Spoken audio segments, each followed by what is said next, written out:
Welcome back to Jungle Gap. If you don't know who I am, my name is Coach Leo. I am a challenger jungler and ex-pro player of 6 years. And for the past year, I have spent my time full-time coaching players from Iron to Challenger, probably over 200 unique players with all these proven results to show for it. And in this video, I'm going to be condensing down over 1,000 reviews of jungle into one video for you on the most important things I've learned from this year, the most important things for you to climb solo queue in 2025. All right, so as we get into it now, this isn't going to be an overly edited video. It's going to be pretty laid back. It's going to be pretty chill video where I'm just going to be structuring it, breaking down the different, components of the game, the pre-game plan, the champ select, mentality stuff, all the fundamentals in the early, mid, and late game. So yeah, grab a drink, grab some popcorn. It's going to be pretty in-depth. I'm trying not to ramble too much. Going to be just talking about the most important things, right? That's what my goal here really is. The most important things that I've learned from 1,000 reviews of jungle. My opinions definitely have changed, right? So I made a fundamentals video around a year ago. And, after coaching so many different players of so many different ranks, I really understand a lot more now than I did. So I'm hoping to share that with you guys. So starting off with mindset and mentality. This is a really, really big one, okay? Mentality in League and knowing yourself. So a big thing that people don't understand is that everyone is kind of different, right? Everyone has their own way. So coming up with strategies to deal with your tilt, the kind of mentality that will make it easier to deal with, the frustrations that come with League is super, super, super important. And I'll explain why as we go.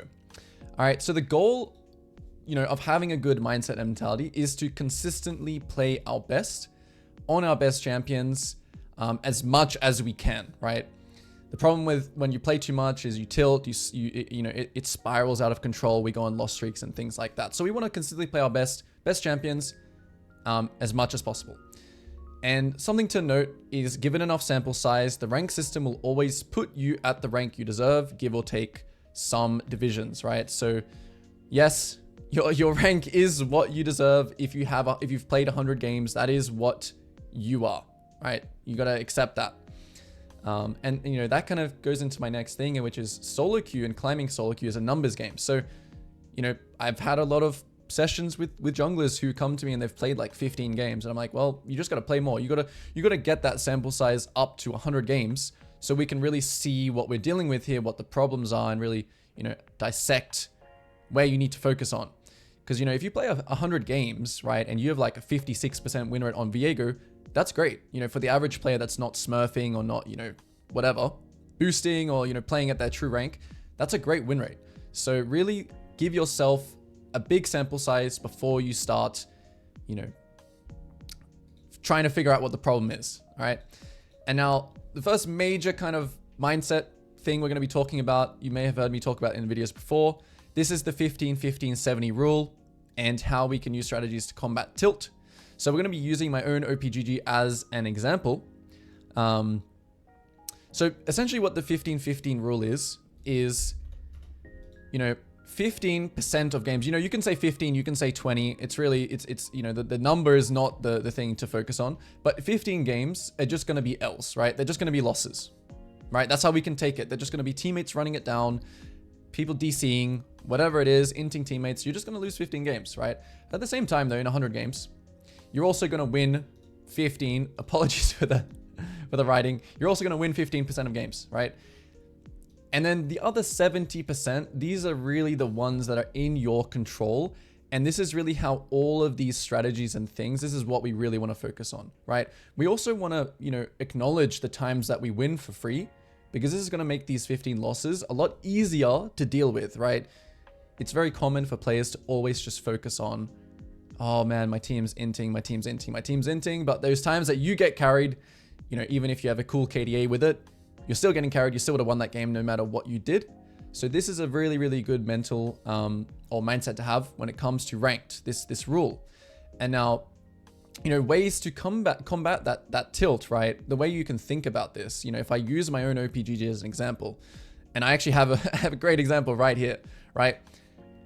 These games we could view, or at least these 3 games, right? We'll forget about these 2, but we'll just look at these 4 games, okay? If we use this rule, we can view maybe these 3 games. Now, whether or not, you know, this example is true or not, but we can just use these 3 games as, you know, maybe you got unlucky. Maybe you needed to have an outstanding performance. You know, it is true that you can go on unlucky streaks, but what's really important is that we don't let this unlucky streak, for this to happen, right? For this game. So, you know, you need strategies yourself. For myself, I try and stick with, although I didn't stick with it here at all, right? You need to also be disciplined. I try and take a break, play on a Smurf after 3 games, right? You basically just don't want this game to happen, you know, because you can say this is a 15% loss. Let's just say this one, 15% loss, 15% loss, but this game was actually a 70%. But because these 2 games happened, we're now tilted, right? Or maybe because these 3 games happened and these were all unlucky games and we're now tilted and now we lost that 70%. So this is what we want to avoid with our mindset, right? And our mentality. And now, this also goes into this next thing, which is, you know, having 2 accounts max. A lot of players as well, they tend to smurf too much, right? So they go, oh, I have 7 accounts, they're all platinum. I've had this too many times coaching. You need to not think that that next account is going to be the one that, you know, is your peak rank, or, you know, oh, I'm just getting unlucky in all my accounts. Let me go make a new account, new account, new account. You're wasting your time, right? The problem also with that is that League is all about habits, and you need to verse better players. You need to, when you're dealing with adversary, right? When you're versing better players, you need to embrace that, and you need to say, okay, well, he beat me here. I'm going to embrace that and become better. So this is also why you need to just keep 2 accounts. One account is your main account. This is what we're going to be talking about, high quality reps. We'll talk a little bit more about this when it comes to champ mastery and, you know, playing a low amount of champions, but you want this account to be your higher ups account. Again, another demonstration. I'm kind of in my exploring phase, which I'll also get down to here. Yeah, I'll also talk about, you know, you can have an exploring phase, but it's important that you try to get that down to 2 champions, 1 champion, 3 champions, as low as you possibly can. But we'll talk more about that when we get to the champ mastery section. The point is we want high quality reps. When I say reps, we want high quality games. We don't want to be tilted. We want to be in a good mind frame, a good frame of mind, because again, our goal is to consistently play our best on our best champions as much as possible. So next thing is the more you play, the better you'll become.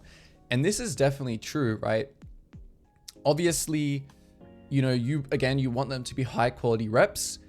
But it is true. The more that you play, the better you will be. So as long as you can be playing in a good mindset, right? Yeah, the more you play, the better. So you need to actually, if your goal is, you know, I want to hit this rank, you need to play enough. That's just is what it is. Like the best players in the world, you know, people like a Gurren, people who climb like crazy, they're just playing the game all the time. You know, they have a commitment. It's like anything, you know, in life. If you want to be good at something, you need to commit the time to it.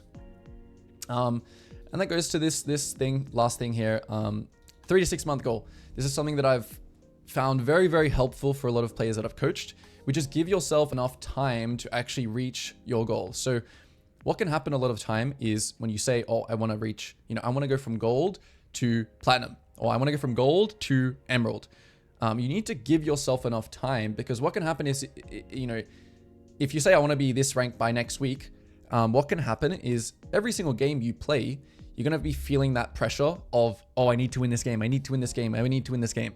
And that's going to actually, you're going to make mistakes in those games because you're just putting unnecessary pressure. You know, you're going to feel like you need to do something to win. Oh, my team's trolling, so I got to do something. So this is going to be kind of preventative to that. Give yourself time. It's okay to lose a game. It's okay to go negative LP some weeks, some days, whatever. Because in 3 to 6 months, we're focusing on improving. We're trying to, you know, ideally, we're trying to just cover this completely. Ideally, you know, you just don't want this to even exist. I know it's hard, of course, but ideally you don't want this to exist. You want to just play to improve. 1% better every game or every day is great, because you will hit your goal then, if you're committed, in 3 to 6 months. Now we talk about some in-game mindset. So everything here kind of works together, right? Everything here kind of works together. In some games, you just need to play with the cards you've been dealt. So some games you are going to have harder games. You're going to have worse teammates. So some games when your bot lane is inting, right, and they're on their second dragon, you're just going to have to give the dragon. That is what it is, right? Accept that reality and play with the cards you've been dealt. You know, maybe you have a winning top. Let's go do something else instead. Let's play with our strong team. Play with what you've been dealt. Stop trying to win so hard. This goes with this, right? When we set ourselves up like we're losing, or we think about the past, we think about the future. Oh, I was Emerald last season. Now I'm this, now I'm that. This is all just going to be negative to your play. And you're going to make a lot of uncharacteristic decisions because of your mental, because of your mindset, where it's at. So stop trying to win so hard. This is a big one that I've had a bunch this year. People just trying too hard. And I know that sounds weird, right? But you need to just play, and you need to kind of, I don't want to say autopilot. You need to be stoic though, right? You need to just say, I lost. Okay, whatever, move on. I lost. Okay, whatever, move on. I won. Okay, whatever, move on, right? You need to have a neutral, mental, emotional state. And the next one is, it's not a daycare. This is, I've seen too many times, right? You just don't care about your team, right? The best way I could describe it is, you're playing a solo co-op game. Now, of course, again, in terms of your individual person, you know, some people really like having chat on. Some people really like the idea of, you know, working with their team and stuff like this. That's okay, right? You need to know yourself. You can still definitely do that, but you need the focus to be on yourself and not your team and not your team's doing, because you getting too focused with your teammates and things like that is ultimately not only going to stunt your growth as a player, because you're going to be, you know, you're putting your focus and your you know, energy into something that is going to be gone the next game. That player that you played with is going to be gone the next game. It's going to be a new player. So always just focus on yourself and your own improvement. And yeah, don't be influenced by teammates, which is, you know, not overcompensating. So your team dies, don't overcompensate. Stick, you know, enemies will make mistakes as well in the game. So just keep composed and play to, you know, the information on the map. There's no need to feel stressed out and say, oh, my mid just died, I got to go make this forced play. Don't do that, right? Enemies will make mistakes too. And so the last thing that kind of wraps all this up that's going to help with that is mute all. And you can do mute all and also /mute all pings. You can do this too, right? If you want to keep pings on, if you want to have, you know, things in the chat like your team's pinging flashes, it is helpful, right? And then you can mute players based on, okay, this guy's pinging a lot, this guy's kind of just tilted and he's trying to influence my decisions. The whole goal here is that we want to play our own game. We want to be focused on ourselves and our own improvement and our own decisions. The thing is, like, the amount of times I've coached someone and they've said, oh, my top lane pinged me here though, that's why I did this, right? And sure, that happens. That happens to even the best players. That happens to me, happens to everyone, right? But the thing is that when you listen to those players, you didn't improve from that, right? So in that coaching session, when that player tells me that, they say, oh, okay, well, what can I do then? Okay, let's stop the problem, which is you listening to that ping. Let's mute all. That way you can be responsible and I can review you here and say, hang on a second, no, you had pings off. You still did this play. So that way you can be accountable and you can improve from it and say, okay, well, why is this play now bad? And that goes the same for if you missed that play, right? So let's say you have mute all, and top lane was gankable. Then you can also see that and be like, oh, actually, maybe I could have ganked top here, right? Regardless of influence of your team. So yeah, super, super important. I think this is probably one of the most OP things in the game, especially if you are a person that is emotional and a person that gets influenced by your team. All right, moving on. Champ mastery, right? You've heard it before. You've probably heard this before 100 times, okay? Yes, you ideally need to play 1 to 2 champs, minimal as possible. So I use myself as another example because there is a however, okay? And I'm not just saying this just because I've played a bunch of different champions. You need to figure out what is working for you, okay? The amount of times that I have, and this is something I've definitely learned from this year. Okay, number one, you need to be having fun, all right? You need to find champions so you can have a little bit of an explore phase. This is no problem, right? Explore, see what you like. And then once you have those 1, 2, maybe 3 champions that you really like playing, you know, they fit into different comps, whatever it is. If you're lower elo, I still recommend one tricking because draft matters a lot less. But once you figure out what you want to play, right? So let's say for my example, right? I've done some exploring here. Let's say, okay, I want to play Skarner when I want a tank. I want to play some Jarvan when I want an AD jungler that's, you know, enemy comp is you know, not a Caitlyn, a Victor, someone with no mobility that my ult has a lot of value. And, you know, maybe I want Nidalee as my AP champ. So I have these 3 champs here, right? Or maybe, you know, I can sub out Viego for Jarvan, whatever it is. You know, you can sub out champions too. This is where the 2 accounts comes in. Now, I would only recommend 2 accounts, honestly, if you're someone who plays enough, right? If you're someone who plays a lot, 2 accounts is really good. However, if you don't play that much, just use your main, explore some champs, you sacrifice some LP. As long as you're not doing this for hundreds and hundreds of games, that's when it becomes a problem. Because champion mastery is really, really, really important. Treat micro just as important as macro, especially the high rank that you get. So, I would say that macro is probably more important at a lower elo, right? Anything below like Emerald, macro is pretty good. But once you get to Emerald, where people also start to have some fundamentals and macro knowledge, I've kind of felt that Emerald players micro starts to become just as important, right? So make sure that you are proficient at your champion, which comes down to you playing it a lot, which is why we recommend 1 to 2 champions. If you have like 10 skill points, you don't want to spread those skill points out and be 1 out of 10 on 10 champions. You would much rather be 10 out of 10 on 1 champion or pretty good at 2 champions, right? So that's how we want to see it. And this also leads to your brain it's a CPU, right? And the way I kind of like to explain this one is if we open up our task manager, right? I want you to think of your brain like a CPU. I don't know if you guys have experienced this before, but when you play a new champion, this, task right here, League of Legends, right? Playing a new champion, this is at like 90%, right? It's really, really hard to think about anything else in the game when you are first timing a champion. And the reason for that is because League, there's a lot of things going on in League, right? Information's changing all the time. There's updates going on. There are items. There's this, there is that. There are all of these tasks, below that playing your champion that you still need enough space for, right? We need our mental stack to be kept at a minimum, right? This is the same when fundamentals, refining your fundamentals, the more you refine, the more they become second nature. We want that the same for our champion mastery as well. We want to play them so much to where they're just a background task. They're just a background process, and we can use all of our brain power on the map, the information, plan making, thinking about win cons, things that are changing, right? We need that processing power for that. Moving on now to champ select. The goal with our champ select is to eliminate distractions and start building ideas, okay? So too often do I see players kind of not really treat champ select like a thing.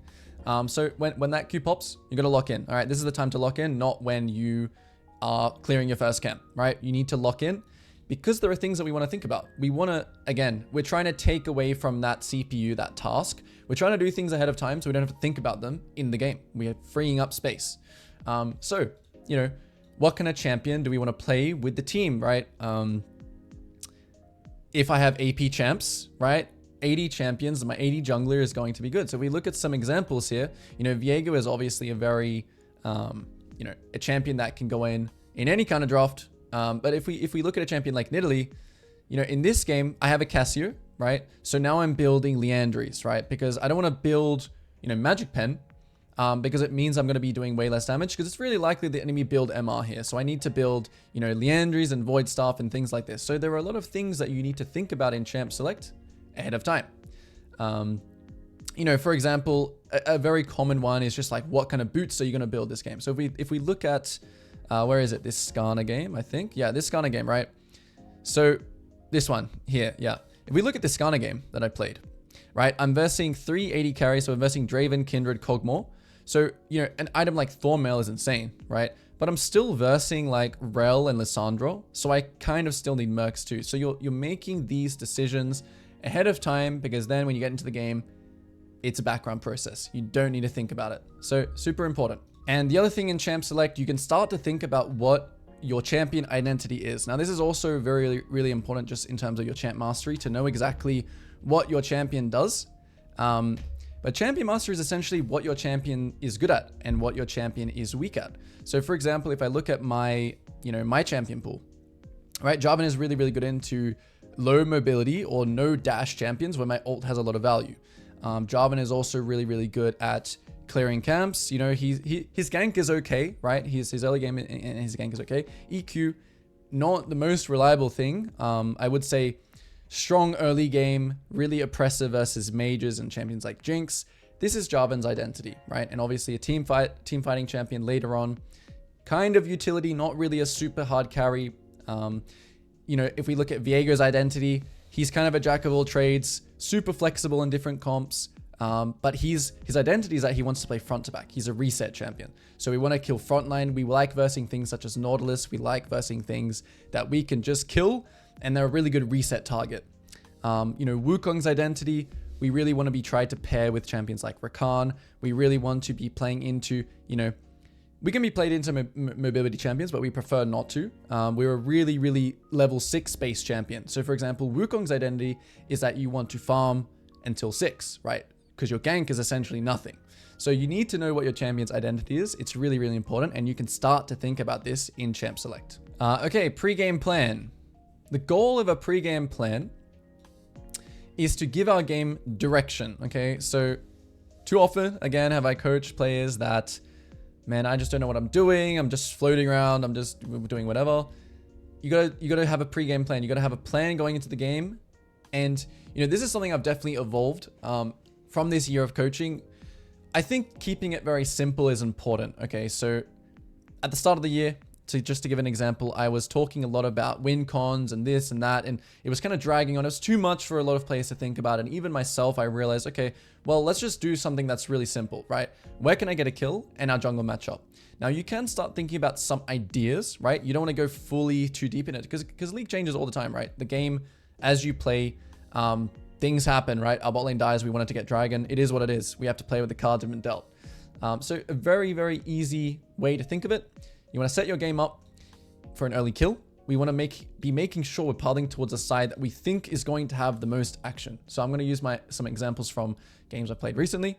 And the one question you want to ask is, where can I get a kill? VGM, what do these stand for? Volatility for V, gank setup from your team, like, so what CC abilities do they have, and the enemy's mobility. So let's do a quick exercise.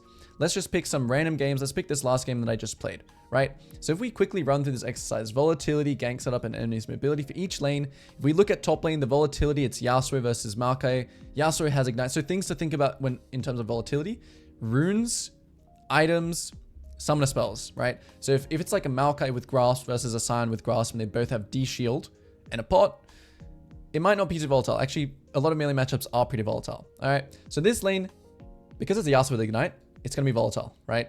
In terms of gank setup, it's very good because I have a Maokai. In terms of the enemy's mobility and just the fact that it's a Yasuo, the enemy's mobility is also really good. So this gets an X, right? So this is a good kind of metric and way that you can think, oh, like, where is the most likely chance I can get a kill? We'll do this little exercise for each lane. So let's keep going. Let's look at mid lane now. Garen versus Kled, both double Ignite, gonna be volatile. Gank setup, not really reliable, right? Obviously, Jarvan brings some gank setup, but not really superly reliable. So I'm gonna give this one, like, it's more of like a no, but I'm gonna give it like a dash, right? We have Kled Q, we have Jarvan EQ, not reliable at all. When I'm talking about gank setup, I'm talking about Maokai W. I'm talking about, you know, Nautilus Q, Flash Auto, something that's more guaranteed anti-stun. And enemy's mobility, Garen, he has Phase Rush, right? So his mobility is actually really good. If he procs it, it's going to be hard to kill. So this lane, as you can see, not great. Not a great idea, right? And this kind of thing will be important as we continue to go down fundamentals. And we're talking about high percentage, low percentage ganks, tempo, spare tempo. Continuing this now to bot lane, right? Volatility, right? So usually you think about the support when it comes to bot lane matchups. I'm not going to go into huge detail about all the different categories, but typically, right, Enchanter versus Enchanter is going to be not as volatile because they have sustain, because they have low damage, because they just want to just kind of chill and scale. Melee supports generally, besides some, so like Nautilus versus Leona is going to be volatile. You know, Pike versus something like that is going to be volatile. There are a couple of melee supports like, you know, Braum, Taric, where their gank setup is not as reliable, as I say. And, you know, volatility is something that I get questioned a lot about. And volatility essentially just means, are they going to be trading a lot? Are they going to be low health? Or is it just going to be like one hook lands and it's like kill threat, right? So like a Blitzcrank hook, that's volatility. So in this lane, volatility for these lanes, yes, big volatility. Because there's no enchanters, there's a poke support. So yeah, the last category is if it's like a Xerath versus a Brand, that's very volatile because they're just going to be damaged. They have high damage. they're just poking each other 24/7 without any sustain. So that's also volatility. So volatility, yes. Gank setup, we have a Kennen and Kai'Sa, not great, right? We have Kennen stun. It is kind of guaranteed because he can, he can like E flash WQ or Q E flash. It's not great though, right? I'm gonna give this a dash. Enemies mobility, Varus, right? Not good. So it's a tick. And so if we go through all these lanes, the lanes I'm going to be mostly looking at is bot number 1, top number 2, and mid as number 3 priority, right? This is how I'm kind of thinking, where am I going to get a kill? So in this game, you would pile down. All right, and then the next thing we're thinking about in our pre-game plan. So obviously, as you get better at this, you'll be quicker. You can do it during load screen. You can do these things quickly. And if you don't know about something, that's okay. You'll learn from it in that game. Okay, you don't know, you pile down. Okay, it was really not volatile. Add that to like your knowledge library, okay? If it's something that always happens, right? Garen is never, ever, ever volatile. I can never kill Garen. Okay, it's fine. If he always takes phase rush, you have that now as knowledge. Okay, it's really hard to kill Garen. Make sure it's not just one off though. Oh man, like this Varus lived one time. Okay, I'm never gonna gank Varus again. Don't think like that. Don't think of one-offs. And so, yeah, the next thing is jungle matchup, right? Can he invade? Can I invade? This is something you always have to think about. Because, we'll talk more as we get into the early game, but it's good to have this awareness of, oh, okay, I'm versing a Xin Zhao, I'm versing someone who likes to invade, who's strong early, Nidalee, Kindred, whatever it is. And then as you get into the game, you can have a precaution. Okay, I need to ward my blue. I need to ward the bot entrance. I need to stand at the top ramp until 124 because the enemy Kayn could start my Raptors, right? You need to start thinking about this. Yeah, your knowledge of champions might not be at such a high level, but again, if it happens to you frequently, that's actually the enemy jungle punishing you. We should embrace that. We're going to build some good habits. Now we're going to stand till 124. Now we're going to ward our bot river in case of a Xin Zhao doing Raptors and then invading us, right? So we're going to think jungle matchup. Can he invade? Can I invade? All right, you can think about the same thing for you as well. Oh, I'm the one now playing Nidalee. I'm really, really strong early. I'm really strong level 2 and 3. Maybe I could invade the enemy Brand who wants to full clear, right? Or the enemy Hecarim who wants to full clear, who I can beat early. Whatever it is, right? You're starting to have those ideas of what you want to do in that jungle matchup. And then if you have some time left, you can start thinking win cons, right? These are things like, okay, who outscales, right? If we are super, super outscaling, it's not that you want to necessarily play safe. It's more so that there's just not going to be any opportunities to do things. So if we look at win cons for some of these games, right? I'll go to like a super obvious one. All right, this win con, for example, in this game, right, that I lost. In this game, we outscale super hard. Like Victor, Smolder, Soraka all outscale these guys, right? And top lane is whatever. Wukong, I would say outscales Fiddlesticks too, but let's just say we have outscaling in all these 3 champions. So in this kind of game, my win con is we win late game. So what would be really good for me to do in terms of, Dragon versus Grubs? Obviously, I'm going to be trading objectives a lot. That's number 1. But if I can sneak like a dragon, right? So if we look at this, like these are the 4 dragons for his side. These are the 4 dragons for our side. A win con could be, well, if I can get 1 dragon, remember, don't tunnel on this. So just because I said this, don't try and get a dragon that's not for you. But let's say, let's just say in this game, the Fiddlesticks goes for Grubs. If I can get this dragon here, that's insane for my team's win con because we win late game. Now, this is going to make the game duration last longer because, if I just give in every dragon, what's going to happen is 5, 10, 15, 20. Uh-oh, right? We didn't give enough time to scale. So now we have an extra 5 minutes of farming, which is good, right? And on the contrary, right? If you're the team that wins early game, you can think about this. If you're the team with a Aurelia, or if your Aurelia is doing really well, remember these win cons can change during the game. You need to adapt. Oh, Aurelia is doing really well. Let's play side lane. Let's play 6 Grubs. Let's play split push. Let's play tier 2 towers. All right, and I'm not going to talk too much about objectives yet because we'll get there. But this is where you can start to think about some ideas in your pre-game plan. All right, early game. Early game goal is, we want to keep it very simple still. Get as much gold and XP as possible and set up potential win cons. And we're going to be looking at an example that I had in, I think it was one of these games. The first thing, talking about pathing, the very first thing you're going to be doing is when you load in, is we want to think about jungle tracking and camp mirroring by using our trinket, right? And I'm going to talk about these 2 concepts here. Using this example, So if we look at this game specifically, as you can see here, my team did a little bit of an invade. So anytime your team does this kind of invade as well, you can use it to your advantage. But typically what you can do as well, and something I always recommend, is both junglers at the start of every single game. Blue side jungler is going to run here and guard here. Red side jungler is going to run here and guard here. Right? And then what both junglers can do is both of them can ping their teams for assistance. Red side jungle will ping around 50 seconds for assistance here to get a ward right here on the Raptors. Right? This is going to allow us to track the enemy jungle. And blue side the same. Ping assistance for your team. Come here, get a ward here. Take note of enemy champions. So if you feel like it's dangerous to do this because the enemy has, you know, strong level 1 champions. You know, there could be a Darius sitting in this bush. Okay, sometimes you're not always going to be able to get the ward, but you should be trying to get the ward every single game because it's super, super important, right? And so, you know, if your team goes for an invade like this, that's fine, right? Go with them. Whenever your team does something like this, follow it. It's better than, you know, them doing their own thing and you doing your own thing here. Just follow your team, okay? And then we drop some wards, okay? We dropped a lot of wards this game. But I'm going to show you how this ward is going to, you know, help us in this game. And the point of this is not only to track the enemy jungle to you know what he's doing, but it's also camp mirroring, right? So right here, when I kill my red buff, right, and I kill my Krugs, and then I kill my Raptors, if he's not on his Raptors here right now, right, it means that he's starting topside because he should be here right now. It's like a process of elimination. If he's not here now, he's clearing like this, right? And yeah, the reason why this is so strong is because now we know, right? Now as I go to my 4th camp, the ward dies. So he will be going here now onto his 4th camp. And the point of camp mirroring is that now my number 1 is his number 1. His number 2, my number 2 is his number 2. His number 3 is my number 3. His number 4 is my number 4, right? Why this is OP?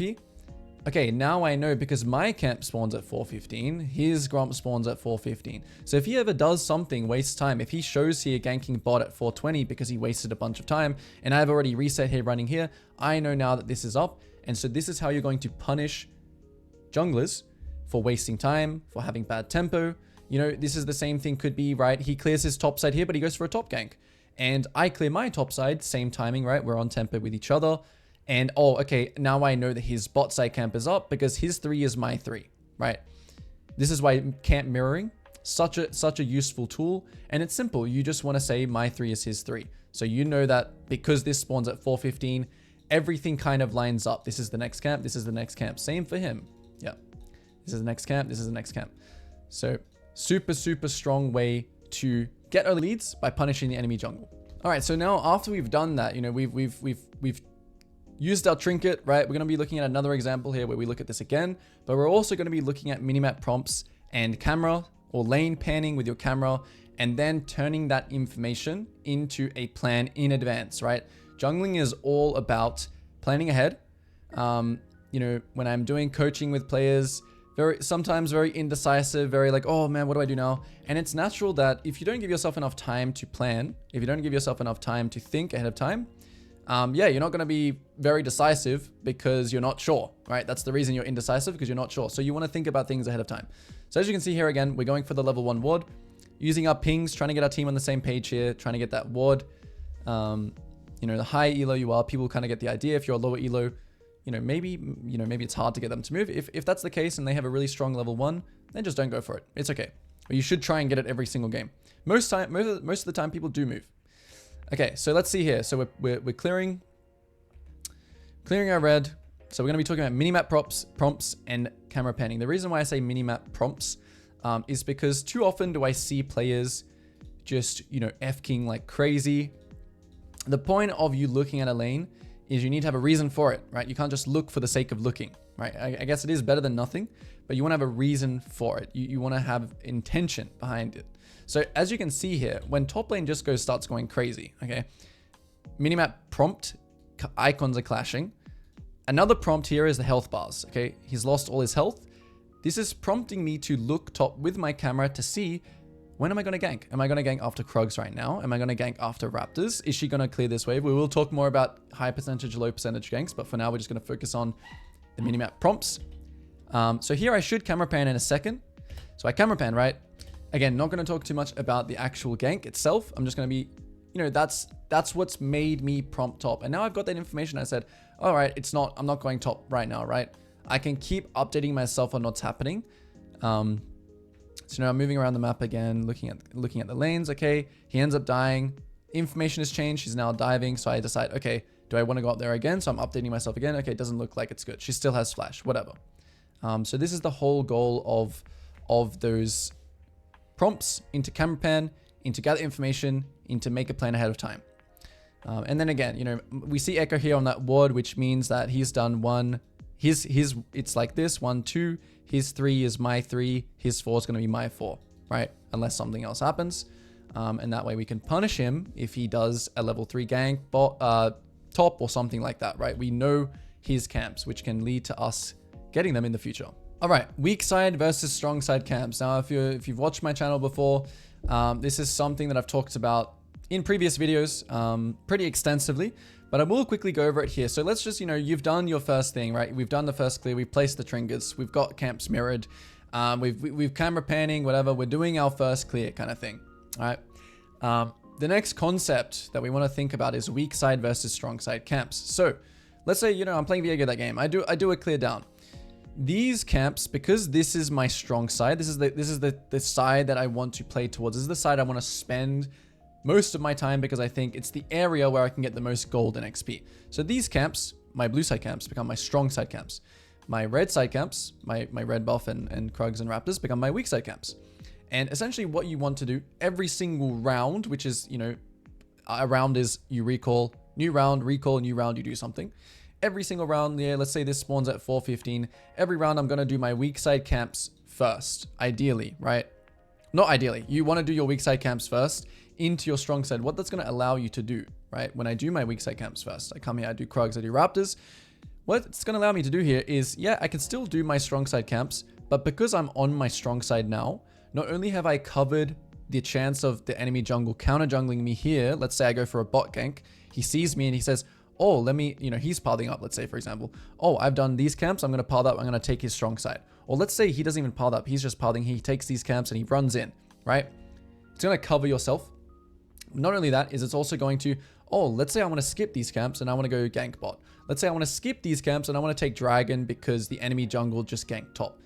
This is really good because you can go back to these camps, right? So camps spawn every 2 minutes 15. So you want to spend as much time here as possible. You want to spend as least amount of time here as possible, but you do want to get these camps off the map straight away. It also restarts kind of like the structure and cycle of your game. Thinking about weak side, strong side camps gives your game a bunch of structure. It keeps you having a direction in the game. And I find this really, really helps newer junglers, but also, you know, high elo junglers could also still keep to this structure. Again, the other thing I want to quickly explain when it comes to weak side, strong side is don't feel pressured. Don't do something that's really inefficient to make sure you keep to this piling. So this is something I've seen happen a lot, right? Where, you know, we want to make sure we're clearing down so much. Just think of this as like, it's a default good idea. Okay. You don't want to, so let's say, for example, you clear your weak side camps. Now we move to the strong side. We spend a bunch of time on the strong side, right?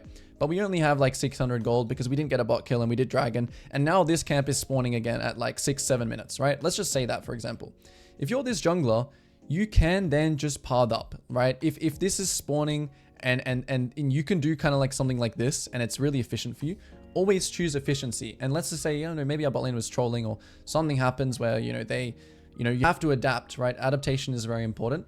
It's okay. Don't like base here on 600 gold just to make sure you pard down and like have to wait here for 20 seconds. Don't do something like that. I've seen that too much. And the other thing, right, we're gonna be talking about here is we're gonna use this blue side jungler as an example, right? So blue side jungle, this is his weak side camps. These are his strong side camps.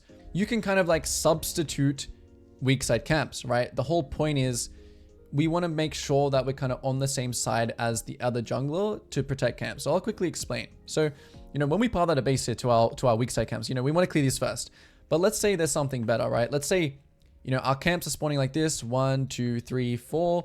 Enemy jungle is also doing like this, right? He's doing 1, 2, 3, 4, and he's going down, right? And let's say he ganks spot. And we're up here, he's piling down. Let's say he ganks spot, right? And let's say now we don't want to do these camps first, right? Because we want to take something. So let's say we go and take grubs, or let's say we go and take his raptors actually. Okay, basically these raptors, and then we go and take grubs too, and we take grubs, right?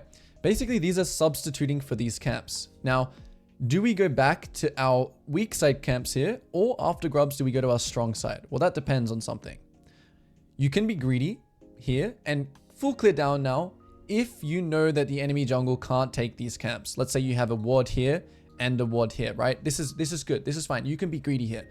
However, if you do not have a ward there, the worst thing that you want to happen is, as your blue side jungle here, is that you don't want it so you take this and this and this and this, and enemy jungle just takes this and this, and now it's become split map. So now you feel like you need to go like take his red and his Krugs. You don't want this, because remember, this is your strong side. The reason why it's strong side is most likely because we want to play towards the bot lane.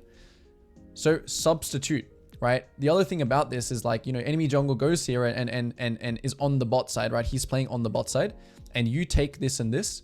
These camps are now kind of safe, right? The camps he's going to attack are these camps. So after you do 1, 2, you want to cross and make sure you match him here, okay? Super, super important. And that's all so far to do with weak side and strong side camps. And just to kind of show an example and to clarify on this point further, about protecting your strong side camps, because you don't want the map to get split. You don't simply just want to take his camps for your camps and split the map on the side that you don't want to be on. I'm going to take this example. So Karthus shows bot. We know that he's cleared from top to bot. We know that his top side is up, right? And let's just say these are my weak side camps. These are my strong side camps, all right? So I'm going to look to punish him, right? By taking his top side. I'm going to skip past my weak side camps and go and take his camps. Now, once I take his camps, you'll see my raptors start to spawn. So right now he cannot touch my top side, right? He can't touch my top side camps. Obviously, because I'm here, we know he was just here. There's no way he can really get through. You know, the pink ward obviously as well helps here. So we're taking his strong side camp. So you can think I'm substituting my camps for his camps. And now after I do this, right, in this clip, I didn't actually cross back to my strong side camps, but I'm still going to use this as an example. We kill top instead. But as you can see here, when this is spawning, right, I basically want to make sure that Karthus cannot take this, right? I want to make sure he can't take it. This is super important because I don't want to just trade these 3 camps. Karthus takes this camp, while I'm taking these camps, and then he ganks my bot because bot lane is the lane I want to play around.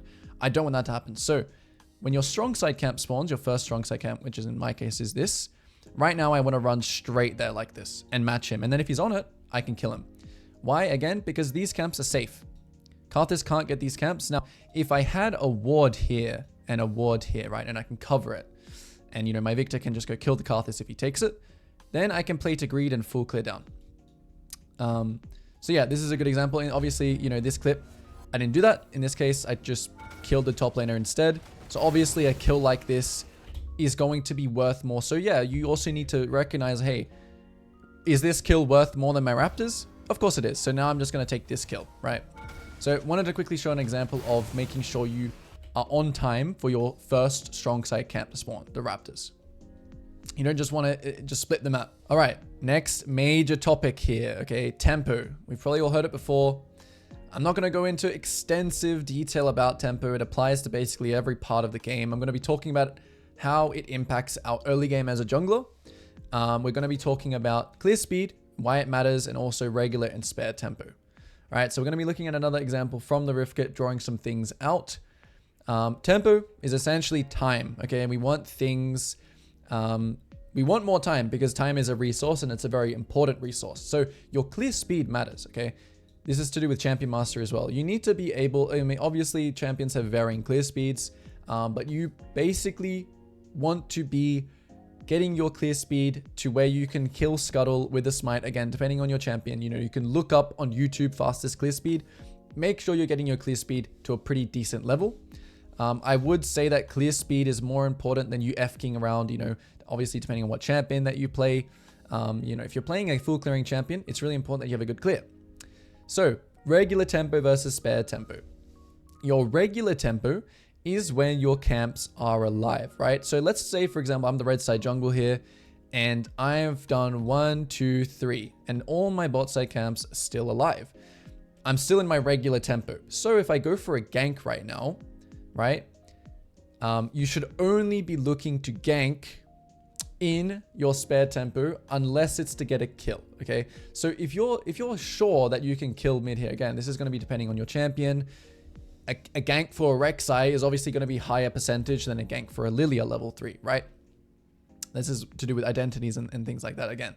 But just know, regular tempo, when our camps are up, we need to be getting a kill from a gank. A flash is not enough. You know, a chunk is not enough, right? So this is why we have to be very careful with our regular tempo. Now, sometimes getting a flash on like a Victor. So if I have like an RE mid and they have like a Victor, sure, maybe getting his flash is okay, right? If I'm playing a Rek'Sai, for example, because I'm going to be able to kill him at 6. Let's say I'm playing Jarvan. I burn Victor's flash.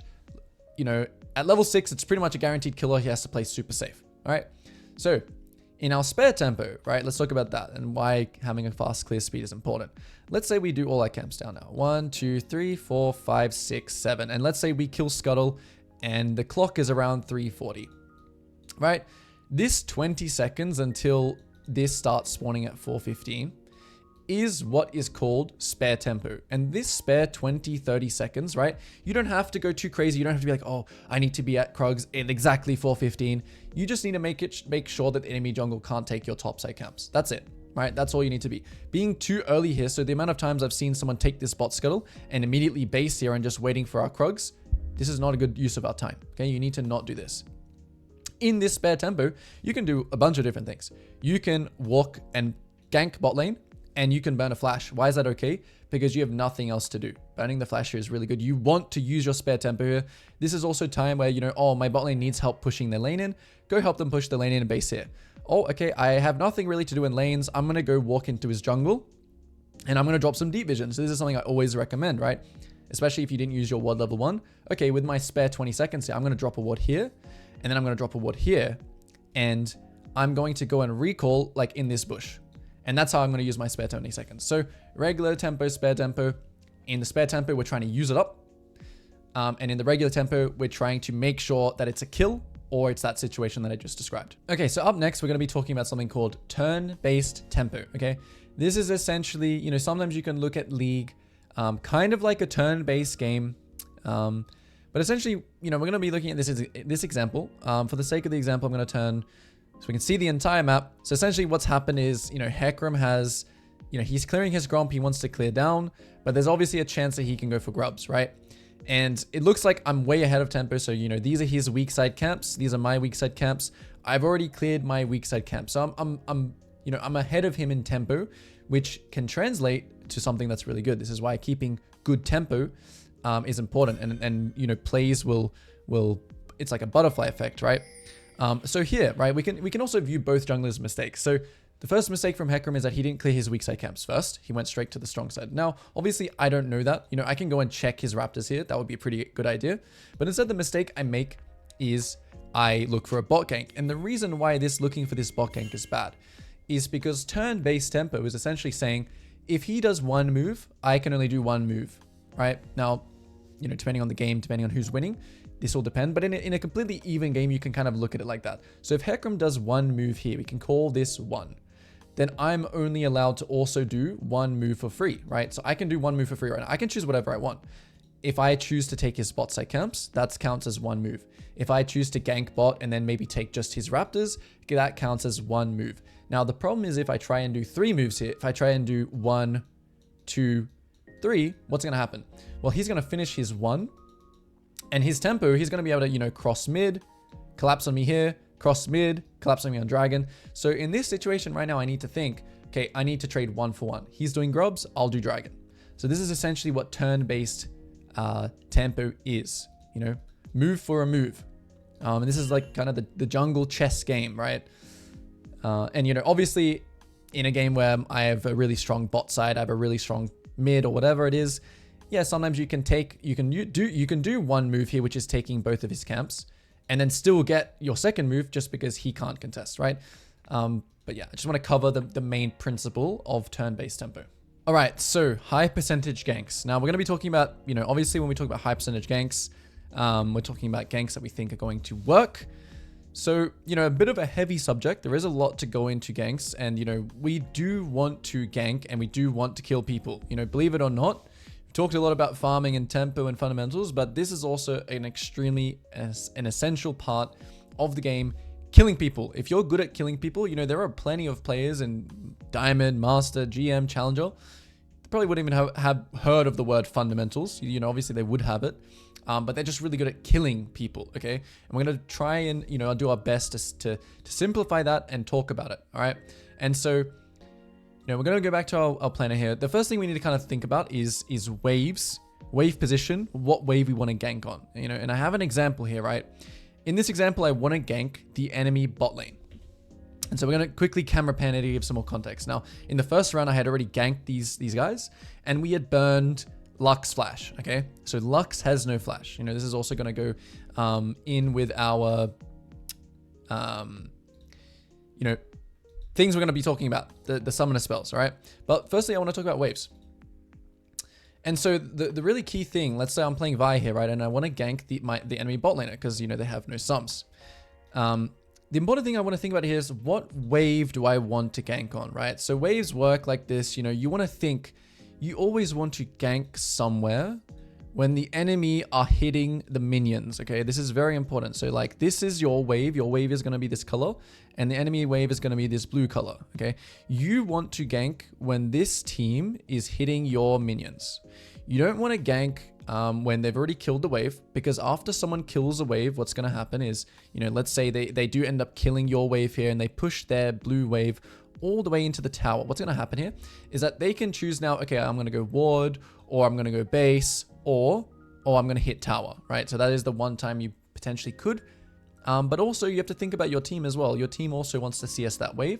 So the best time to gank is when the two lanes combine, ideally more towards your side, but this can also just be, in the middle of the lane as well, right? This can also be when the wave hits here.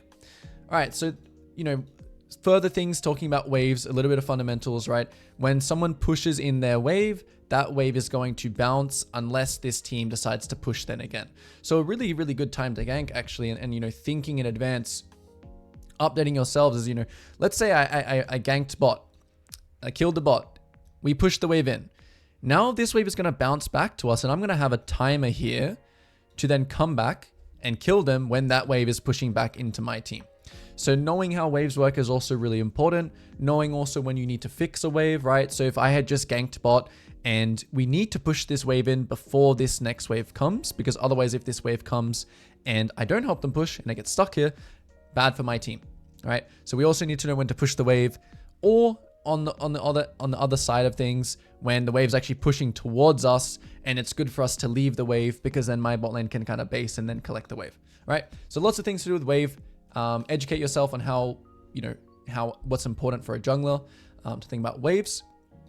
But yeah, main thing, we want to think about which wave we're going to gank on, and we want to think about if we can make it there. So how many camps can we do until we make it to our wave that we want to gank on? So, ganking too early, what can happen is, okay, the wave is still back here, right? They're still pushing the wave. What can happen if you're too late? Okay, they already crashed the wave in, right? And it's okay if you're too late, right? That's fine. Remember, you want to do your weak side camps and then see when you're trying to figure out when you can gank them, all right?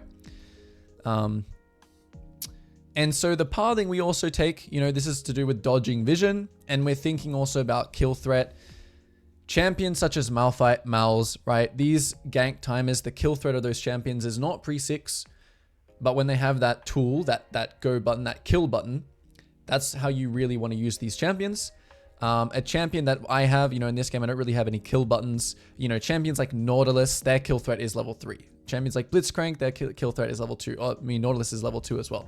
Different champions, different abilities, different stages of kill threat. All right, so let's take this example. So I've just done my weak side camps. I've warded the grubs, setting myself up for success here. We're pathing down. We're going into the lane that has no flash. I'm too late, right? So if I pan to this lane, I'm too late. I missed windows to actually gank this lane, but as I can see here from their body language, right? This is a Caitlyn Lux. This is a poke push lane. And, the last thing here is just thinking about enemy body language, right? So a lot of times, enemy body language and how players have actually been playing can tell you a lot about how killable they are. Yeah, it's a little bit of metagaming, you know, you're thinking not really to do with the game, but this is something that you should definitely use. If someone's playing safe all game, they're playing super reserved, yeah, the likelihood of you killing them is gonna be low. But you know, in the first round here, the enemy bot lane, they're just pushing, fighting, push. So it already tells me that these players and their kind of body language is that they want to win their lane, destroy their lane, and they have no sums. So I'm just looking right now, right? Camera panning to bot. What timer am I going to gank? Am I going to gank on this wave right now? Right? Am I going to skip my strong side camps and gank right now? Now, in this case, I just thought that I had enough time to do wolves and then go, but then I see Weakside kill dragons. So I'm like, okay. I'm just going to keep clearing down then, because now this isn't a gank situation anymore, right? You know, maybe I'm countering their dive. So in this case, I'm going to do Gromp next. I'm still thinking, you know, when am I going to impact bot? I'm still penning there. Okay, they're still pushing. Body language is telling me they're still pushing. Now I'm trying to think, okay, what wave am I going to gank on? I'm going to try and circle around, and I'm going to gank them when they try and take this next wave. So this was my wave to gank on. This is the wave I want to think about ganking on. So let's see how it plays out. So now I'm going to think, okay, I want to dodge some vision. So I'm expecting them to kind of have deep vision because they've been pushing all game. Another, you know, camera pan. I want to consistently update myself. So, you know, if Lucian just gets killed right now, right? There's no gank. It's finished. I'm just going to press my B button and I'm going to base. So you need to also have good map awareness and good camera control here to think, okay, this is still going. This is still good. This can still work. And right, perfect situation. So even if they have a ward here, even if they have a ward on try, obviously I'm trying to give them the least amount of time possible. The next thing I'm trying to do is I'm not trying to run like this, right? I'm trying to cut them off. I'm trying to cut their escape off. I'm trying to shepherd them into this side here. Okay. Am I going to make it here before they kill this wave? Yes. So let's talk about, like, let's say, for example, I had just only finished wolves here, right? This is my gank timer. This is when I must go bot. If I choose to not go bot right now and they clear these minions and then they are still just pushing and poking, this is going to be so much harder for my Lucian to do anything because this huge wave is under his tower. He wants to CS this cannon wave. So no matter what, I need to make sure I'm where I am right now in this situation where these waves are. And so, okay, drop my pink ward. I see that they're there now. Remember, I'm making sure to cut them off. And because I'm cutting them off here, right, the Lux cannot escape. Lux has no flash. She cannot escape here because I'm cutting her off. So everything lines up. Now, you know, again, even if this was, let's just say, for example, my bot side, my strong side camps were still alive. You know, let's put ourselves in that scenario. I still need to be here on this timer. You know, given that Rek'Sai, you know, didn't just take Dragon and that information was there. This was the timer. This was when I need to be. So it would be okay to skip my strong side camps there. And, you know, on my regular tempo, still go for this game. I'm just trying to put things into, you know, just, even though this was just my spare tempo, you would still go for this gank even if it wasn't. So yeah, again, use your tools to commit. Make sure this is a kill. Okay, no, she did have flash. Okay, well, she could have flashed that then. For the sake of this example, we'll say that she did not have flash. And then, you know, Caitlyn walks back up. We punish her too. Up next, we have a fundamental match, trade, or minimize. I think the minimize part of it is less early game. You're not really going to be minimizing early game. There are going to be some situations where you are, but it's all about match or trade. So very simple fundamental. We're just going to come up with a little bit of a scenario using the Rift Kit. We're going to be playing the red side jungle, and the enemy jungle is the blue side jungle. And let's just say, for example, we have just cleared our second rotation or third rotation. It would be third rotation. We've done our grobs and our raptors on our third clear, and we've come over and we've dropped a ward here. And now as we're pathing away, right, as we're pathing away here, we see that the enemy jungle has started the grubs. All right, he's done 1, 2, and he's doing the same thing, right? Initially, we were both going to be pathing down, but now this has happened. Matching, trading, and minimizing, essentially, you always want to match when you're stronger. You want to trade when you're weaker. And when there is no trade, you want to minimize, okay? So, for example, in this scenario, if we're stronger here, we're going to spam ping our team and we're going to go match and we're going to fight, right? We're not going to let him get this. We're not going to go trade because we can match him here, take this, kill him. And then we can still match him here, take this and kill him there as well. Because, you know, right, the way it works, 1 for 1, right? He does one thing, we do one thing. We could choose to trade here, which is what we would do if we were weaker, right? And remember, in terms of strength, this is also to do with your lanes, okay? So, for example, if their top lane is winning really hard, but, you know, and mid lane is even, and you're kind of even with your jungle, you could be losing this, right? This means you're weaker. Now, let's say we're stronger than the enemy jungle 1v1, but both your lanes are just losing. Okay, you still have to accept reality here and go and trade. and go and take his camps or take the dragon. All right. Now, minimizing would look like, you know, coming over here, jumping over the wall, maybe smiting one. Like I said, minimizing isn't really a thing here. You would always just trade in this scenario. And continuing on with match or trade, you know, usually in these types of situation, which we have an example now, we're going back to that Hecarim game. The next two things we're talking about is counter punching. So when the enemy jungle makes a move, they make a play, they show themselves on the map. We want to do a counter punch. Now, if we can't be involved in this bot lane play here, which we can't, right? We want to try and take something back. And in this situation, it's his top camps, but you want to do it as like a priority list. So like, for example, in this situation, if we could dive top right now, we would dive top, right? If dive top was available. So you want to do the best thing first. And also this relates to this concept of back to front farming. Now, if we do our topside camps here, right? We're going to trade one move for one move here. And then he's going to be able to recall and come get his topside. So we need to do his camps first, then the scuttle, then our camps, right? And the reason why this is so important is because once I take his topside here, and then I go back to the scuttle, right? If he bases and then runs to his topside, he's going to be like kind of chasing my tail, and he's not going to be able to invade me here, right? Considering it's like a neutral game. In this game, I'm actually, you know, really far ahead. But still, you want to do back to front. Super important, and also, like I said, a priority of doing what's most important.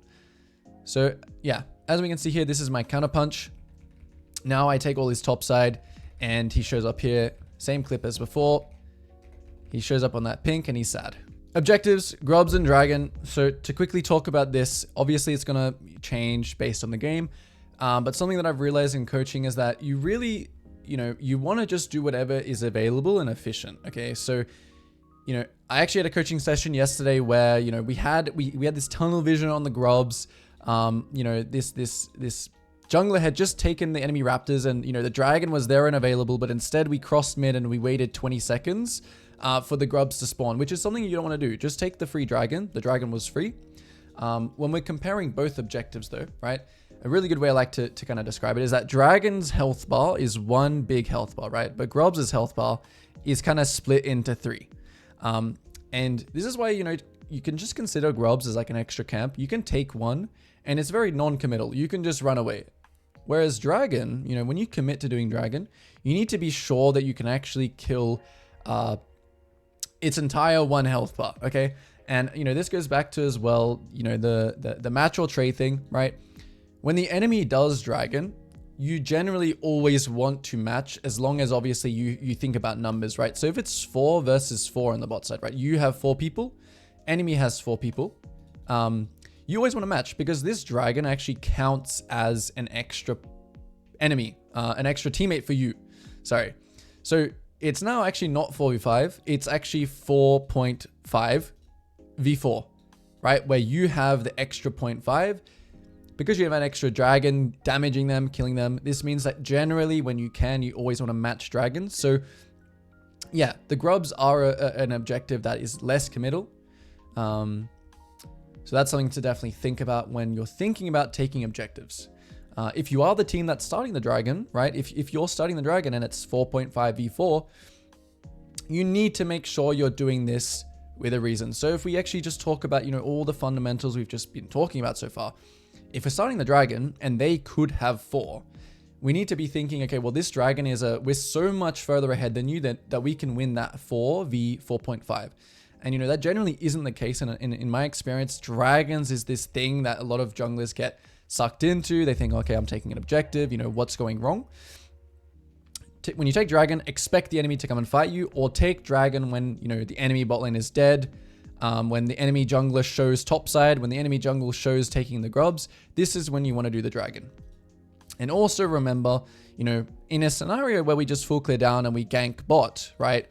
You need to think it might not be gank bot and then do dragon, because in the early game, tempo is a very important resource. So if you try and do, again, 2 moves, we do 1 move here, which is the gank bot, and then we try and do a second move here. This is also a very, very common mistake I see a lot of junglers make, especially in the early game, because you simply just don't have time to do both. If you gank bot, you know, you kill their bot lane, they die.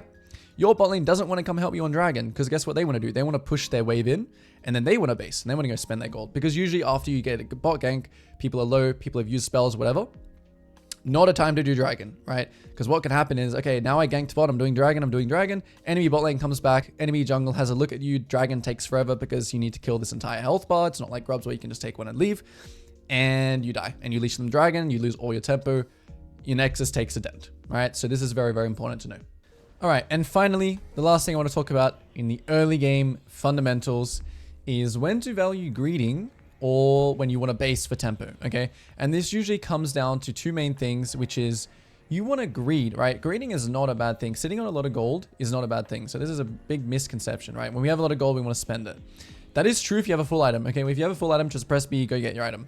However, greeding is a way, right? And this is what you see a lot of higher level players do, is a way to maximize, right? Maximize how strong you are in a game by, you know, it's not good to value tempo when you don't need to be anywhere on the map. And in this clip, we're going to be showing you, you know, a good example of when it's a great time to greed, when there are no objectives up and you have no CDs. Yeah, and like I said, base when we have an item, or base when, you know, you're just too far from any camps, right? So like, for example, in this clip, if I had just like ganked bot, right, and these camps were not up, you know, my only camp that's up is like, you know, the Krugs, of course, you just want to base there, right? You just want to base there just because it's efficient to get to your next camp. But in this clip, yeah, we're looking at greeting, right? So we have this little fight here. As you can see right now, I'm 700 gold. I just get a kill. Alistair had a shutdown for some reason. So, you know, I have a lot of gold here, right? I have a lot of gold. I have a lot of gold. And I'm telling you, most players here, after taking this dragon, you would think, oh, it's a good idea to base. It's a good idea to base right now because I have so much gold. But if you think about how efficient just full clearing for me here is, right? No objective spawning. No objective spawning. Enemy is dead. I have no ult. So, you know, an insane play for me to do here is actually just clear, clear, clear, clear, clear, clear, clear. And try and clear so much to where I can maybe even potentially get my next item, right? A full item.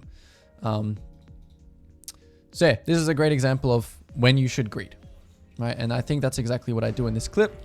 Right, because nothing's going to happen. Like, look at the map. This guy wants to base now. Okay, yep. Be a little bit careful on this side because the enemy have tempo now. But as you can see, if I base there for like, I don't know, spending my 1500 on, I think I'm building collector, so it would have been like a Dirk. That's never even close as good. Not even as good. Close to as good as just full clearing here, right?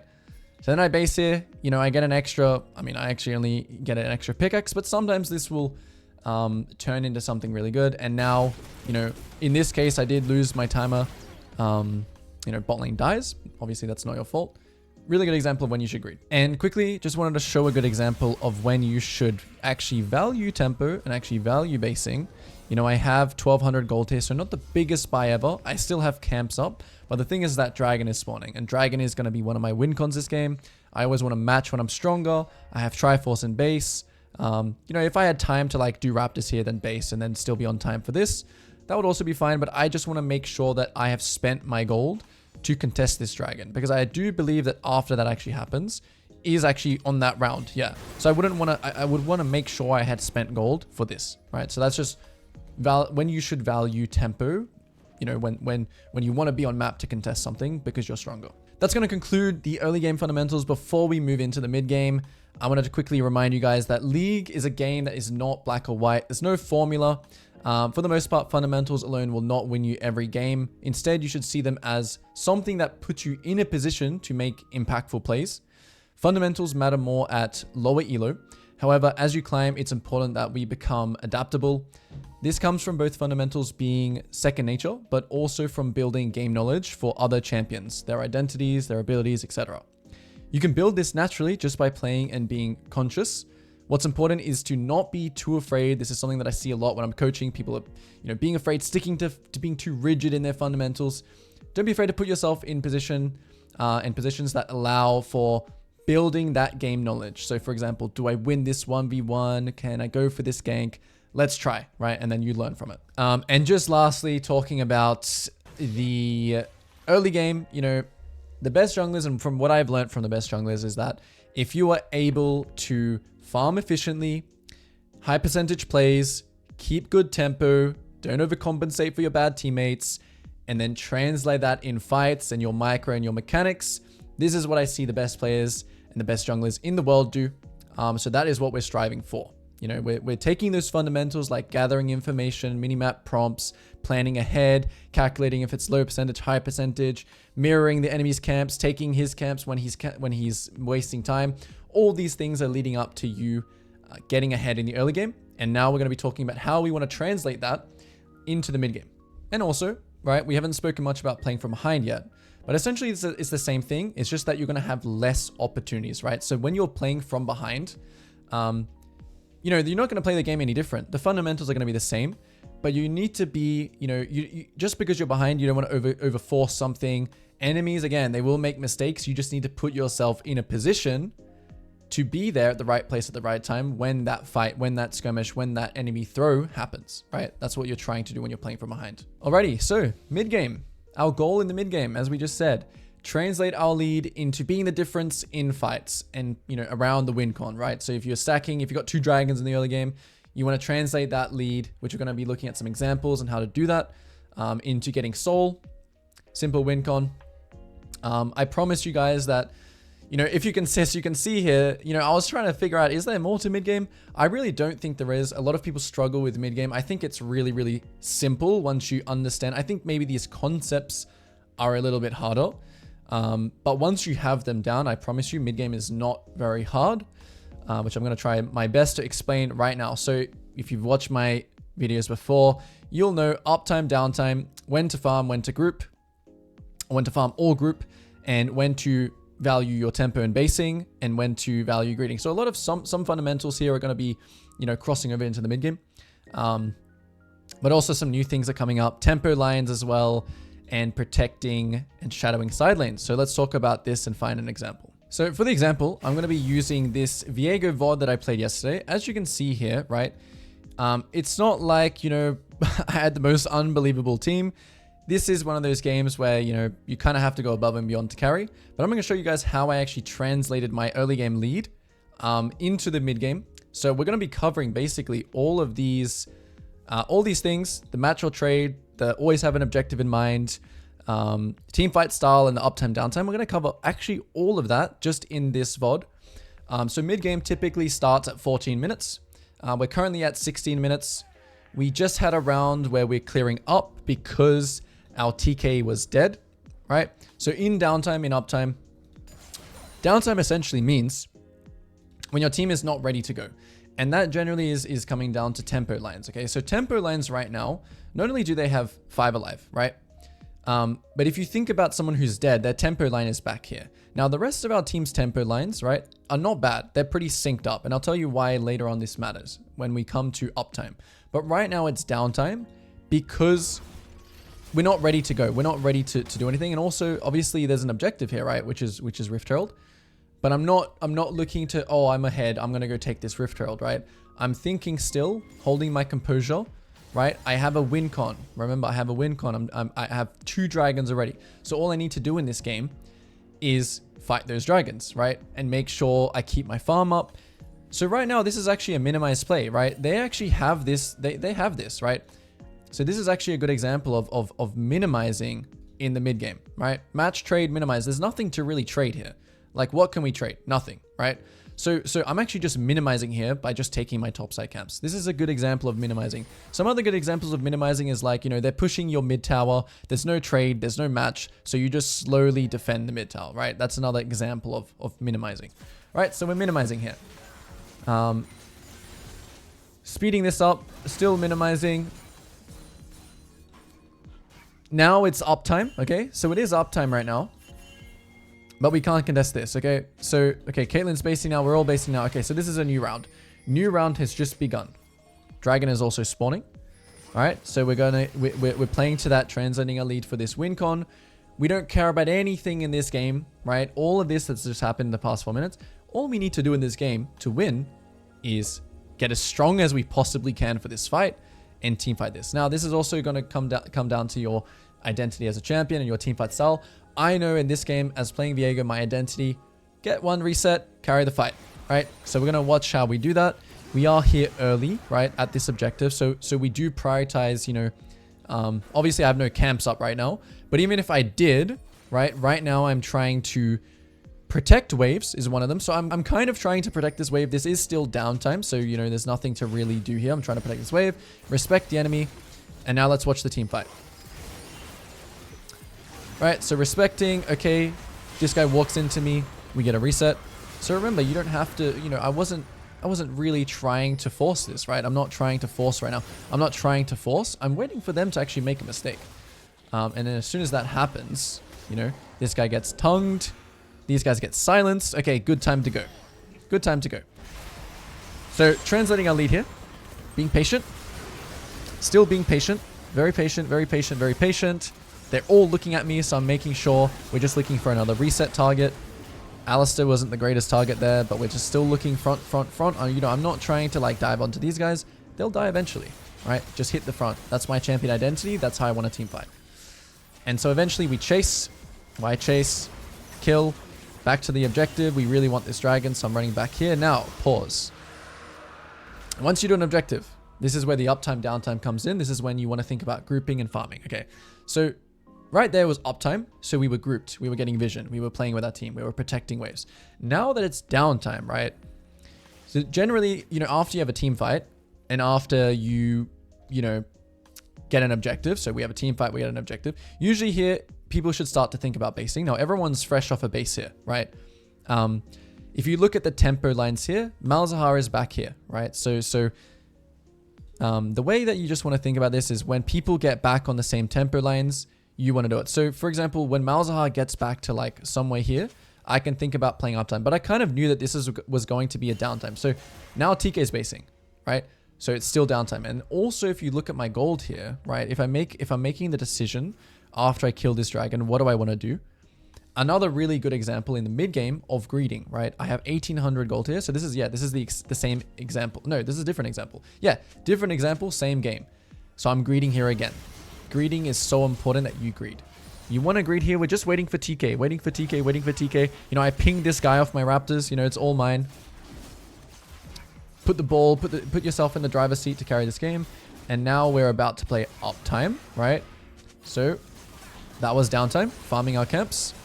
All of our laners are now getting on the tempo thing. You know, the thing is about uptime, downtime as well, is that people will mess up tempo, right? This Caitlyn, if he bases right now, is messing up, but that's okay, right? Just if people are inting, right? If my Aurelia is just dying here or whatever, that's downtime. If my TK is randomly basing, full clear, downtime.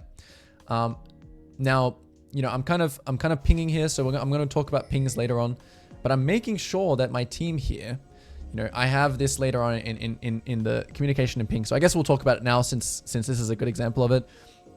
You want to effectively use ping. So a lot of times when I see people playing the game, they use this normal ping, right? Just like the normal ping, G. The way that you want to use pings is actually like, okay, I want to ping assistance on this guy and assistance on the wave. That tells him effectively, hey, I want you to stay here and I want you to push. If I just like ping the wave, no one knows what that means, okay? So the type of pings you use is also very, very important, okay? So I'm pinging here, I'm being an IGL. An IGL is an in-game leader, right? This helps a lot when you're really, really fed and you're doing really well. But you want to be an IGL here. You want to tell your team, because I know it's uptime right now, right? No one should base here. We need to play uptime and we want to keep an objective in mind. So even though there's no Baron, Dragon, whatever up, we want to always have an objective in mind, which can just be this tower, right? It can just be this tower. It can just be getting control of this side. It can be this tower. Because in uptime, we want to do stuff. Okay, so we go in. I'm pinging, hey, push this. This is where I'm shadowing, right? I'm shadowing this Malzahar here. I'm protecting this side wave, right? If anyone tries to go for this wave, I'll kill them. Enemy team go on me. Okay, I have to kite back here. So even though it's uptime, enemy team is actually also playing well here on uptime. So we just back out. So, you know, we weren't able to do what I wanted to do, but you still have to respect the enemy. The reason why this is still good for us is look what's happening mid, right? So they made a play on me, and because I respected it, they're just going to lose this wave now. Now, if Caitlyn was good, you know, she can just keep pushing this and take this tower, but it's okay. And we continue watching. Very important that you live in these situations. So don't go and die here with your TK. It's okay. He can die. What's going to happen next is really, really good for me because I can stay again. So I have 2.5k now. Isn't this crazy, right? So crazy, I stay again. I stay again. Why living there is so important in the mid game is that you get to farm more. Okay, we want to farm more. Hecarim died, so I'm going to take his jungle, and now I'm going to base. So this is a little bit about syncing up with your team, right? So when to base, when to greed. I greeded, but now I'm kind of syncing up with these guys, right? I want to sync my base. I want to try and come out. I mean, you don't have to be right on again, right? You don't have to be right on time with them. But my tempo, I'm trying to sync my tempo with these guys. I'm trying to come out on the map at the same time. So now I'm skipping these camps. Why? Why am I skipping these camps here? Uptime, tempo lines. Everyone is back on these lines here. So this is uptime, downtime. It's going to take you a little bit to get used to. Again, it's not black or white. So sometimes when it's downtime, you're actually taking enemy camps because the Hecarim's top and they have 4 people, right? Sometimes when it's uptime, right, you're going to be taking like your blue here because there's no camps or tower to play for. But generally, uptime is when your team's all on the same tempo lines. Downtime is when someone's griefing or the tempo lines are like some guys here, 2 guys are dead and you're here. This is when you just full clear your camps, right? And remember to greed. Greeding is good. Don't let anyone tell you that it's not. Right. So I played uptime, right? Caitlyn's starting to base. Caitlyn's basing. What does that mean?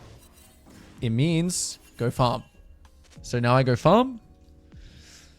I go back to this lane here. Okay, so, I mean, Caitlyn's doing something a bit weird here, right? This is going to be the final way that we're going to talk about, you know, uptime. So I don't really want to just full clear up here. Obviously, I could, and then we can play for the top tower. I value now protecting this wave and making sure Aurelia can push this in to here. Okay, so if we put pressure on this bot side, and I've shattered this wave, and they send numbers here for us, like 2 or 3 numbers, Caitlyn's going to be winning for free. If they send numbers to Caitlyn as she pushes this, we can get this tower. So as well in the mid game as late game, it's about pressuring, right? So we come in here with shadowing. We're shadowing. We still have 4 people here, so we end up picking up the Urgot. So in the mid game as well, thinking about catching people on side. So back here when I'm doing the Gromp, I'm thinking, who's going to catch this wave? Is it going to be Urgot? Urgot, are you going to be, you know, you'll catch people here all the time. And as you can see, we caught him here trying to catch this wave. All right, so we kill. We break this tower. Can we break anything more, right? Can we get more here? No. So I immediately want to either base here. In this case, right, no reason to base. I have 1400 again. No reason to base because we've just killed Urgot. Caitlyn's pushing in top, so we just run to top. All right, I just run to top. They're all chasing me again. Chasing me around. And we'll watch one more downtime. Again here, we don't want to fight this. One last thing, keeping our objectives in mind. Very important. This is the ultimate throw time, right? This is the ultimate throw time. This is what I've seen a million times.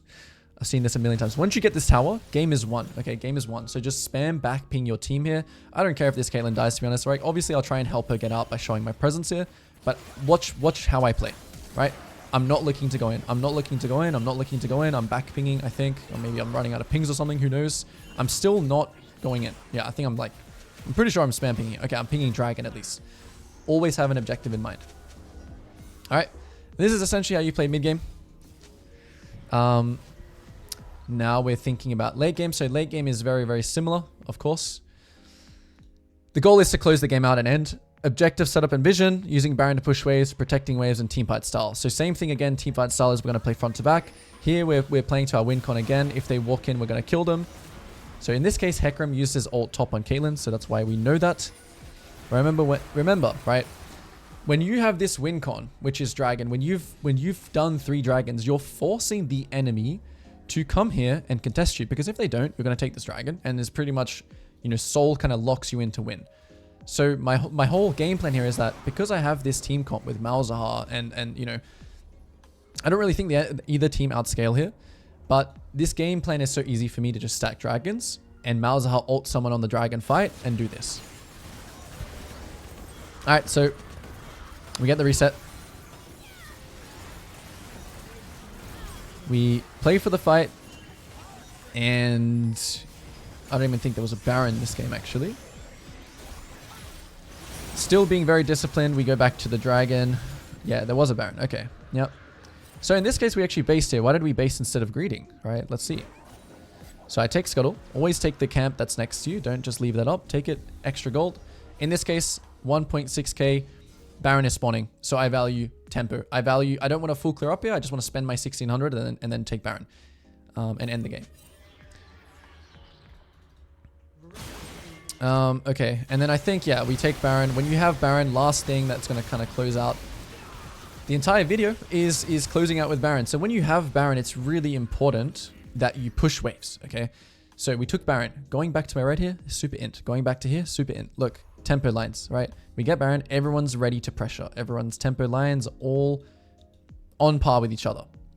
And this is something that you have to realize as well, is that when your team isn't pushing lanes like this, right? Yeah, you can generally sometimes play 2 lanes, but with Baron, you want to push in all waves. The reason for that is because you want map control. With Baron, you want this situation. You want all lanes pushed in because it's going to force the enemy to respond to each lane.